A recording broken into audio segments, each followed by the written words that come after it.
जंतर मंतर के प्रोटेस्ट पर क्या छर्रे चले थे? पायलट गन का इस्तेमाल किया गया था? इस सवाल का जवाब मिल गया और जवाब है 55, 15, 5 और 2। एक शाम, एक सड़क और यह सब कुछ चलाया गया। और अगर आप समझ नहीं पाए तो समझा देते हैं। 55 राउंड नॉन इलेक्ट्रिकल शेल चलाए गए थे, 15 राउंड इलेक्ट्रिकल शेल चलाए गए थे, 5 आंसू गैस के गोले छोड़े गए और 2 कारतूस ऐसे थे जिनमें छर्रे भरे हुए थे। और जो ये सब कुछ हमने आपको बताया, ये कश्मीर की किसी गली में नहीं हुआ था, ये दिल्ली के दिल कनॉट प्लेस में हुआ था, जो संसद से मुश्किल से 2 किलोमीटर की दूरी पर है। और ये पूरा हिसाब किताब जो हमने बताया, ये विपक्ष किसी नेता का आरोप नहीं है, कॉकरोच जनता पार्टी का स्टेटमेंट नहीं है। ये वो डेटा है जो थाने के हिसाब में रजिस्टर में दर्ज किया गया है और उसके नीचे 4 शब्द बड़ा बड़ा लिखा गया है, डीसीपी के आदेश पर चलाया गया। अब ये सवाल इंपॉर्टेंट इसलिए है क्योंकि इस घटना को लेकर अगले 7 दिन तक सवाल उठाया गया कि क्या जंतर मंतर के प्रदर्शन में छर्रे चलाए गए थे? रैपिड एक्शन फोर्स या दिल्ली पुलिस ने छर्रा चलाया था? चलाया तो किन पर चलाया? नहीं चलाया तो ये खबर क्यों आ रही है? और वो जो 19 साल के साहिब लोचब जो दिल्ली पुलिस में खुद भर्ती होने की तैयारी कर रहे थे, वो उसके शिकार कैसे बने? 25 साल का शेख इरशाद मंसूरी जो गुड़गांव में नौकरी करता, वो शिकार कैसे बना? और एक पत्रकार भी जो खबर कवर करने गया था, वो शिकार कैसे बना? अब एक बात यह भी स्पष्ट है कि उस शाम जवानों पर भी हमला हुआ था, क्योंकि पुलिस का डेटा यह भी कहता है कि 118 पुलिस वाले घायल हुए। मैदान एक तरफा नहीं था। बस पत्थर से इतना तय होता है कि उस वक्त क्या हुआ, यह नहीं तय होता कि उसके बाद क्या कहा जाएगा। और कहा यह गया कि दिल्ली पुलिस के पास पायलट गन थी नहीं। अब यह बात आरएएफ के अपने लॉक ने तोड़ दी है। हां जी, रजिस्टर में साफ साफ लिखा गया है कि प्लास्टिक का छर्रा था। और यह वही चीज है जो जम्मू कश्मीर के बाद इसलिए बनाई गई थी ताकि किसी की आंख ना जाए। लेकिन डॉक्टर कथित तौर पर यह कह रहे हैं कि शरीर से धातु भी निकल रहे हैं। साहिल की दाईं आंख की रोशनी दांव पर है। यानी एक लड़का जो पुलिस वाला बनना चाह रहा था, एक पुलिस कार्रवाई में उसकी आंख जा सकती है। जांच अभी चल रही है, अदालत में अभी किसी पर आरोप साबित नहीं हुए हैं, लेकिन इतना जरूर तय है कि एक रजिस्टर है, एक बयान है और डॉक्टर है। तीनों एक शाम की 3 अलग अलग कहानी कह रहे हैं और इस उलझन में कोई तो झूठ बोल रहा है। नमस्कार, मैं हूं शुभांकर मिश्रा और यह बड़ी इंपॉर्टेंट खबर है। दिल्ली प्रोटेस्ट खत्म हो चुका है, लेकिन उस प्रोटेस्ट में पायलट गन के इस्तेमाल को लेकर बहुत समय से चर्चा चल रही थी। आज इस खबर को हम डिकोड करेंगे और इसमें जो भी हम बताने वाले हैं वो फैक्ट है, क्योंकि हम न सत्ता पक्ष का साथ देते हैं, न विपक्ष की अफवाहों में फंसते हैं। हम दोनों से हटकर केवल फैक्ट पर बात करते हैं और फैक्ट समझने के लिए थोड़ा पीछे चलना पड़ेगा। 6 जून से जंतर मंतर पर कॉकरोच जनता पार्टी का प्रदर्शन चला था, ये आप जानते हैं। धर्मेंद्र प्रधान इस्तीफा दो। फिर 20 जुलाई को भीड़ जो थी वो उम्मीद से ज्यादा बढ़ गई थी, क्योंकि सोनम वांगचुक मांग कर रहे थे, उन्हें पुलिस उठा ले गई थी और उसी को लेकर गुस्सा था। 10,000 से अधिक लोग संसद की तरफ बढ़े थे। इसके बाद टकराव हुआ, कई लोग घायल हुए और वहीं सवाल उठा था कि छर्रे कहां से आ गए। शुरुआत में बात इंकार की गई, लेकिन मामला यहां फंसा रहता अगर 24 जुलाई को सीआरपीएफ खुद जांच न बैठाती। अब उस जांच को लेकर इंडियन एक्सप्रेस ने एक रिपोर्ट की है और यह बताया है कि आरएएफ के अपने रजिस्टर से निकला है कि एक जवान ने कम से कम 7 राउंड चलाए थे, जिनमें से 5 लोगों को लगा, 2 जमीन पर गिरे और इसे एक लाइन से बहस पलट गई है। अब ये किसी बाहरी का आरोप नहीं है, ये अपने ही कागज पर है। अब यहां पर भी एक बड़ा इंपॉर्टेंट सवाल है कि छर्रा जो है वो प्लास्टिक का है या लोहे का?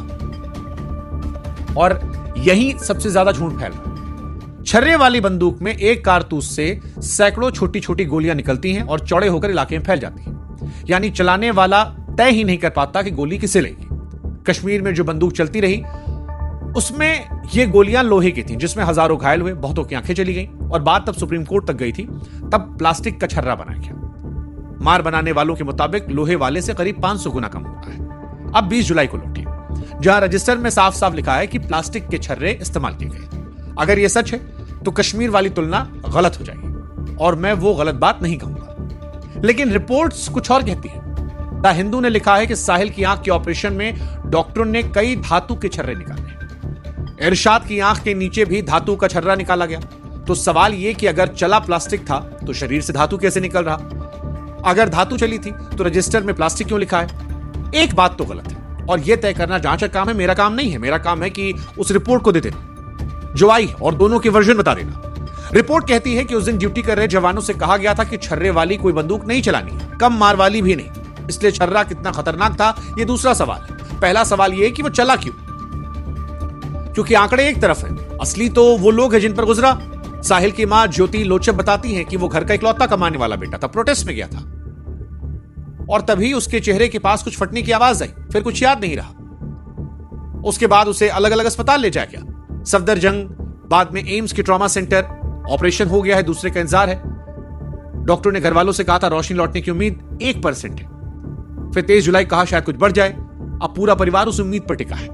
हालांकि उसकी उम्र अलग अलग जगह पर अलग अलग बताई जा रही है, कहीं 19 कहीं 22, बट उम्र से क्या फर्क पड़ता है। इरशाद का कहना है कि नीली वर्दी में एक आरएएफ जवान को हथियार पकड़े देखा, जिसने बंदूक की नली चेहरे की तरफ की और चला दी और छर्रे उसकी भौं के पास लगे, बाईं भौं के पास, कुछ चेहरे पर, कुछ गर्दन पर, कंधे में धस गए। ये उसका बयान है।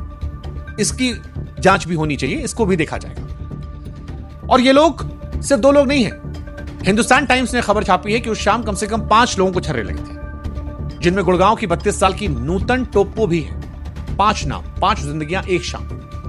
और फिर सवाल की किसने परमिशन दी? जवाब उसी कागज से शुरू होता है जिसकी हमने बात की थी। पार्लियामेंट स्ट्रीट थाने की जनरल डायरी में दर्ज है कि आरएएफ ने प्लास्टिक के छर्रों वाली एंटी रॉयड गन चलाई थी डीसीपी के आदेश पर, और अब उसी एंट्री से नाम भी सामने है। उस दिन ड्यूटी पर डीसीपी नॉर्थ राजा भाटिया थे, साथ में आरएएफ के डिप्टी कमांडेंट सतीश कुमार सांगवान, और आदेश इन्हीं की तरफ से था। वैसे कहानी यही नहीं रुकती, एक और कागज है। उसमें एग्जीक्यूटिव मजिस्ट्रेट सचिन शर्मा ने बीएनएसएस की धारा 149 के तहत आरएएफ के असिस्टेंट कमांडेंट दिलवर को भीड़ हटाने के लिए आंसू गैस, लाठीचार्ज और फायर आर्म्स तक के इस्तेमाल का अधिकार दिया था। वक्त लिखा है 20 जुलाई की शाम 5 बजे, यानी एक तरफ छर्रों की परमिशन, दूसरी तरफ फायर आर्म्स तक की परमिशन। 2 अलग अफसर, 2 अलग आदेश और सामने भीड़। इस बीच एक बात आरएएफ ने खुद भी मानी है। 22 जुलाई को आरएएफ के इंस्पेक्टर जनरल सीमा ढूंढिया ने दिल्ली में ड्यूटी कर रहे अफसरों से कहा कि उस दिन जितनी ताकत लगाई गई वो नियमों और आरएएफ की ट्रेनिंग से मेल नहीं खाती। भीड़ संभालने की एक सीढ़ी होती है, पहले समझना, फिर घेरना, उसके बाद आंसू गैस और आखिर में सख्ती। मतलब यही है कि उस दिन ये सीढ़ी एक एक करके नहीं चढ़ी। अब मैं साफ कर दूं कि आदेश देना अपने आप में अपराध नहीं है और अभी कुछ साबित नहीं हुआ, पर एक बात जांच में निकली है। उस दिन के लिए एक नहीं, कई आरएएफ के जवानों को पैलेट गन जारी की गई थी। यानी बात एक जवान के 7 राउंड चलाने की नहीं है। नाम अब सामने है, लेकिन सवाल तो है, जब चलानी ही नहीं थी तो निकाली क्यों गई? और यह आदेश ऊपर कहां तक है? हालांकि इसमें सारी कहानी पुलिस पर सवाल खड़ी करती नहीं, एक हिस्सा और भी जिसे समझना जरूरी है। दिल्ली पुलिस ने बताया था कि उस दिन 118 जवान पुलिस वाले घायल हुए, बाद में आंकड़ा 200 के ऊपर है। सुप्रीम कोर्ट में तो करीब 250 पुलिसकर्मियों पर हमले की बात ही गई। आंकड़ा जो भी हो, घायलों में वर्दी वाले ज्यादा थे। पुलिस के मुताबिक 70 लोगों को पकड़ा गया, 15 पर एफआईआर दर्ज हुई। घायल आम लोग गिनती पर भी आंकड़े मेल नहीं खाते। पुलिस 60 कहती है, सीजीपी 150 कहती है, और कई लोग और हैं जो कहते हैं, इंडिपेंडेंट दावा करें कि 80 के आसपास है।